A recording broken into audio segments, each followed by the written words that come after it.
Assalamualaikum warahmatullahi wabarakatuh. Jumpa lagi di channel Babi Rahman, channel yang memberikan trik dan tips teknik negosiasi kredit macet di lembaga keuangan. Bapak Ibu, kali ini kita akan bahas tentang CESI lagi ya. Karena ada dua pertanyaan dari Ibu Dewi di Bogor dan Bapak Tio di Surabaya. Keduanya mempertanyakan tentang CESI yang kurang lebih pertanyaannya kalau saya rumuskan sama. Jadi beliau ini berdua ceritanya membeli sebuah CESI. Kalau Pak Tio sudah beli, ya. Kalau Bu Dewi baru ditawari CESI dari agen properti di kota tempat beliau tinggal. Kalau Pak Tio sudah beli dan belinya juga dari agen properti tersebut. Jadi keduanya itu ditawari membeli properti secara CESI. Jadi konon ada nasabah yang ambil kredit KPR di sebuah bank gitu, bank pemerintah. Itu kreditnya macet ya. Baru berjalan 2 tahun angsuran, kreditnya macet. Dengan jangka waktu kredit 10 tahun, baru jalan 2 tahun sudah macet. Nah, ceritanya beliau ditawari dari agen properti dengan harga menarik gitu ya. Dia harus bayar hanya sekitar 180 juta rupiah plus biaya fee agen properti kayak gitu. Nah, kalau Pak Tio ini sudah membeli dengan harga 250 juta rupiah plus fee agen properti. Kalau Bu Dewi baru ditawari dengan harga 180 juta. Nah, ceritanya Pak Tio dan Bu Dewi ini menanyakan hal yang sama. Pak, bagaimana kalau ternyata misalnya si pemilik ini tidak mau keluar gitu. Apakah saya harus menggugat ke pengadilan? Pertanyaannya yang pertama seperti itu. Sama pertanyaannya. Terus yang kedua, bagaimana, ini pertanyaan dari Pak Tio, bagaimana bila terjadi selisih karena si pemilik rumah itu maunya dibayar 700 juta. Sementara Pak Tio beli CESI-nya 250 juta. Terjadi gap yang cukup jauh sehingga tidak ada titik temu kayak gitu. Alasannya Pak Tio sih nggak punya duit kalau untuk bayar 700 kayak gitu. Nah, jadi Bapak Ibu perlu dipahami sekali lagi ya, Pak Tio dan Bu Dewi ini bukan pemenang lelang, ya, bukan pemenang lelang. Jadi belum ada hak untuk mengusir atau menguasai rumah tersebut. Yang namanya cesi itu kan pengalihan piutang, ya. Jadi bank punya tagihan, punya piutang. Jadi kalau kita utang, itu bagi bank itu tagihannya bank kan, namanya piutang bank. Kalau kita terhadap bank namanya kita punya utang bank. Kita sebagai debitur, kita yang berutang, kita menyebutnya kita punya utang kepada bank.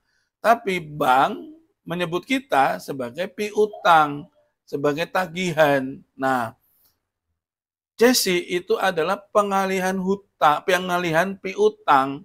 Jadi bank menjual hak tagihnya kepada badan atau perorangan yang mau membeli hak tagih tersebut. Kayak gitu. Nah, biasanya bank menjual hak tagihnya itu di bawah tagihan pokok utang. Misalnya, tagihan pokok utangnya katakan 300 juta. Nah, sama bank dijual kepada Pak Tio 250 juta.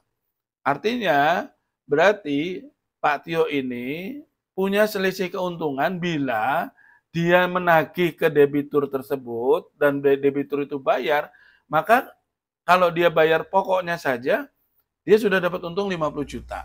Karena dia beli dari bank cuman 250 juta. Nah, itulah peluang cesi itu di situ. Cuman kadangkala agen propertinya tidak memberi edukasi yang benar. Seperti yang dialami oleh Pak Tio dan Bu Dewi ini, menganggap bahwa saya itu sudah memiliki rumah itu, menganggap dirinya itu sudah menang lelang. Jadi harus dibedakan membeli cesi dengan ikut lelang ya. Kalau Pak Tio dan Bu Dewi itu ikut lelang, maka sepenuhnya kalau dia pemenang lelangnya, maka telah beralih kepemilikan aset tersebut. Telah beralih kepemilikan aset sehingga Bapak Ibu Dewi itu tadi bisa membalik nama sertifikatnya tanpa harus tanda tangan, tanpa harus persetujuan dari pemiliknya karena dia sudah pemenang lelang. Dia cukup membawa sertifikatnya yang dia menang itu, sertifikat rumah tersebut plus risalah lelang. Dia bawa ke notaris, notaris akan bantu untuk pengalihan haknya, untuk balik namanya. Jadi tidak lagi membutuhkan tanda tangan atau membutuhkan persetujuan dari pemiliknya. Itulah kalau pemenang lelang. Tapi kalau Pak Tio dan Bu Dewi ini baru membeli hak tagihnya saja. Kemudian tadi Pak Tio menyampaikan, dia sudah berjumpa dengan pemilik rumah dan pemilik rumah maunya dibayar 700 juta. Sementara Pak Tio sudah tidak sanggup lagi bayar atau tidak mau lagi bayar tambahan gitu. Yang harus dilakukan apa? Ya lelang. Lelang gitu. Karena ketika Pak Tio membeli cesi dari bank, maka telah bergeser antara pemberi kreditnya tadinya bank menjadi pemberi kreditnya Pak Tio. Berarti perjanjian kredit itu sama saja sudah milik Pak Tio. Nah, perjanjian jaminan hak tanggungan itu adalah perjanjian sertaan, ikutan, tempelan. Perjanjian utamanya adalah perjanjian kredit. Maka ketika terjadi pengalihan piutang, maka perjanjian kreditnya itu juga bergeser. Krediturnya bergeser menjadi milik Pak Tio. Tapi ketika tidak ada kesepahaman, tidak ada kesepakatan antara Pak Tio dengan pemilik jaminan atau dengan debiturnya, maka Pak Tio tidak bisa serta-merta menggugat ke pengadilan. Karena dia sempat menanyakan, apakah saya bisa gugat, apakah saya bisa menang, dan seterusnya. Nggak bisa digugat. Ya, karena hubungannya masih antara kreditur dan debitur. Jadi, apa yang harus dilakukan? Yang dilakukan adalah mengajukan lelang terhadap agunan tersebut. Karena tidak ada sepakat, maka diajukan lelang. Nah, nanti misalnya kok dilelang harganya ditentukan misalnya 400 juta, ya kalau misalnya Pak Tio itu mau ingin dapatkan rumah itu, ya berarti Pak Tio harus daftar lelangnya supaya dapat rumah itu gitu. Tapi kalau Pak Tio udah malas urusan karena ternyata ribet, ya nanti kalau dilelang ya Pak Tio akan dapatkan uang hasil lelang tersebut. Begitu juga Bu Dewi ya. Kalau Bu Dewi kan belum dieksekusi. Jadi barangkali ini juga untuk pencerahan kita semua. Beda antara membeli cesi dengan membeli barang lelangan ya. Kalau membeli barang lelangan itu sudah putus. Artinya sudah terjadi perpindahan hak, perpindahan pemilik. Ketika Anda memenangkan lelang aset tersebut, maka aset tersebut otomatis sudah menjadi milik Anda. Tinggal proses berikutnya adalah formalitas balik namanya. Balik nama sertifikatnya. Kayak gitu. Nah, supaya Bapak Ibu tidak menanggung kerugian, ya, tidak menanggung kerugian, Bapak Ibu saya ajak berpikir sederhana. Mungkin nanti kalau ada teman-teman yang nggak sependapat dengan pernyataan saya ataupun materi yang saya berikan, boleh dibantu karena saya juga ilmunya terbatas. Silakan di komen, di kolom komen diluruskan ya kalau saya salah. Jadi logikanya begini Bapak Ibu. Bank mengeluarkan kredit kepada seseorang, katakan saja namanya Fulan, ya, kredit KPR dengan jangka waktu misalnya 10 tahun, katakan angsurannya setiap bulan 3 juta rupiah, selama 10 tahun flat misalnya seperti itu. Kemudian di perjalanan baru ngangsur 2 tahun, si Fulan ini macet, nggak mampu meneruskan angsurannya, nggak mampu, nggak sanggup lagi membayar kayak gitu. Nah, bisa jadi bank itu melelang gitu. Logikanya, bank punya hak tagih, ya. Debiturnya sudah one prestasi. Bank punya hak tagih. Bank punya hak lelang. Kenapa nggak dilakukan lelang? Kenapa ditagih nggak berhasil? Pasti ada sesuatu, Bapak Ibu. Ya, dan pasti juga sudah ditagih, tapi nggak berhasil. Nggak berhasil itu kan ada dua kemungkinan. Memang debiturnya sama sekali nggak ada uang, sehingga diapa-apain juga nggak mempan, ditakut-takutin nggak mempan, atau juga mungkin debiturnya punya strategi, sengaja ditunggakin misalnya. Sehingga bank merasa kewalahan, nagih juga kewalahan. Nggak mempan, ditakut-takuti udah nggak mempan. Nah kemudian ketika dia sudah mencapai pada titik nggak sanggup lagi menagih, bank masih punya cara melelang. Ya, setelah ditagih dianggap nggak ada gunanya, berlarut-larut, cuman buang-buang energi, buang-buang biaya untuk biaya penagihan dan seterusnya. Akhirnya diputuskan oleh bank untuk lelang. Kan secara umum urut-urutannya seperti itu ya. Ditagih, nggak berhasil ditagih, dilelang gitu. Nah, kenapa bank kemudian tidak melakukan itu tapi melakukan cesi malah? Kayak gitu. Jadi jawabannya Bapak Ibu, saya yakin bank juga sudah menagih. Tapi karena mungkin orangnya nggak punya duit, udah bangkrut, untuk makan aja susah, apalagi buat ngangsur, buat makannya susah. Maka dia tidak ngangsur. Bukan berarti diabaikan juga, mungkin memang saking nggak adanya gitu ya. Tapi antara sengaja atau tidak sengaja itu hal yang tipis sekali, tapi pada kenyataannya sudah ditagih pasti, sudah ditekan, sudah diintimidasi, sudah dimaksimalkan penagihannya habis-habisan dan tetap nggak bayar. Kemudian apakah sudah dilelang? Saya kok yakin kalau memang jaminannya itu marketable, kalau jaminannya itu mengcover, pasti dilelang laku. Jadi apakah sudah dilelang? Saya yakin pasti sudah dilelang. Tapi kenapa nggak laku dilelang? Ya karena nilai lelangnya masih di atas pokok hutang, pokok jaminan gitu. Misalnya, si Fulan, katakan kasusnya Pak Tio ya, mungkin si Fulan ini beli rumah dengan harga 750 juta. Diangsur 10 tahun. Misalnya seperti itu ya. Katakan saja angsurannya misalnya pokok dan bunga 5 juta misalnya seperti itu. Kalau 5 juta kali 60, 120.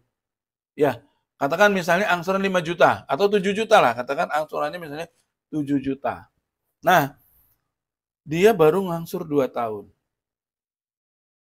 Masih ada 8 tahun. Anggaplah kalau di rata-rata angsurannya katakan misalnya 7 juta, berarti masih ada 8 tahun, 8 kali 12 bulan, berarti 96 bulan.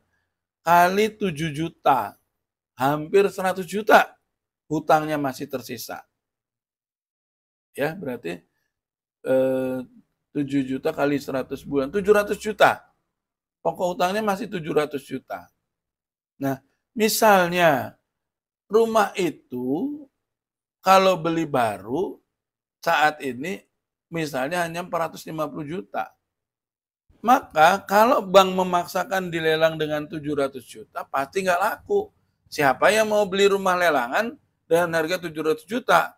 Padahal di lokasi itu, kalau dia datang ke dealer, ke developer yang ada yang mengelola perumahan itu, dia bisa cuma beli 450 juta. Kenapa harus dia beli 700 juta? Jadi pasti nggak laku. Itulah sebabnya bank kewalahan, ditagih nggak mempan, dilelang nggak laku. Maka ditawarkanlah cesi, pengalihan hak tanggungan. Kebetulan Pak Tio ditawarin oleh agen properti, tertarik dia pikir saya bayar 250 juta, dapat rumah seharga 500 juta. Dia pikir seperti itu. Makanya dia tertarik. Mungkin ada penjelasan yang nggak ditangkap oleh Pak Tio dari agen properti itu, atau mungkin agen propertinya nggak menyampaikan secara jujur bahwa sebenarnya pembelian cesi itu baru pengalihan hak tagih saja. Sehingga bila yang ditagih itu tidak bayar-bayar, ya dia harus melakukan lelang, mengajukan lelang. Kemudian bisa jadi berpotensi lelangnya ada pembelinya pada orang lain gitu.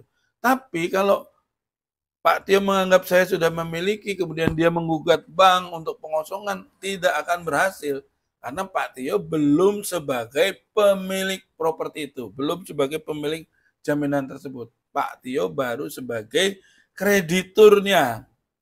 Yang dimana bila Pak Tio sudah menganggap debiturnya tidak kooperatif, tidak bisa diharapkan pembayarannya, maka dia akan harus ajukan lelang dulu untuk mendapatkan pelunasannya. Seperti itu. Nah, biasanya juga debitur juga akan berulah, bisa jadi malah digugat kayak gitu. Dan sebagainya, artinya Bapak Ibu akan pembeli CSI itu akan kewalahan menghadapi permasalahan ini. Nah, selain daripada itu Bapak Ibu, saya cuma pengen ngajak coba deh kita renungi buat Bu Dewi di Bogor dan Pak Tio di Surabaya. Apa kalian nggak kasihan? Ya, coba Pak Tio, rumah itu si pemiliknya minta 700 juta. Pak Tio beli 250 juta. Seandainya Pak Tio ada di posisi orang itu, mau nggak Pak Tio rumahnya dibeli 250 juta? Pasti nggak mau. Pasti dia akan mempertahankan. Karena pemilik rumah itu beranggapan bahwa pasaran rumah saya 700 juta.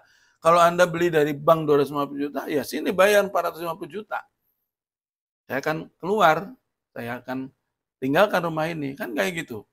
Jadi, cobalah beli yang pakai cara baik-baik aja lah. Nggak usah ikut lelang juga. Saya nggak setuju ikut lelang, walaupun memang boleh-boleh saja. Tapi saya nggak setuju.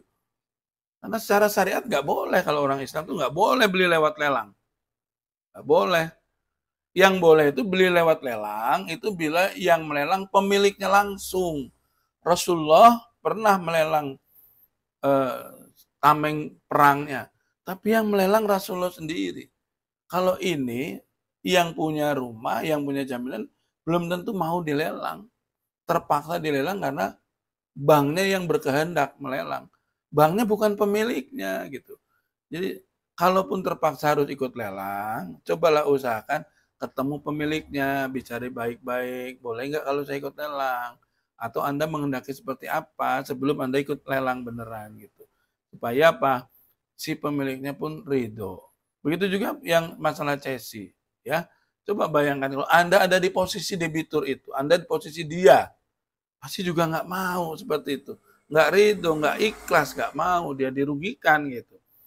Akan lebih baik temui baik-baik, bicara baik-baik, dan kalau beli rumah ya pakai yang baik-baik saja lah, nggak usah yang kayak gitu ya. Beli dengan pemiliknya langsung, salaman, selesai, bayaran, tanda tangan di notaris, selesai.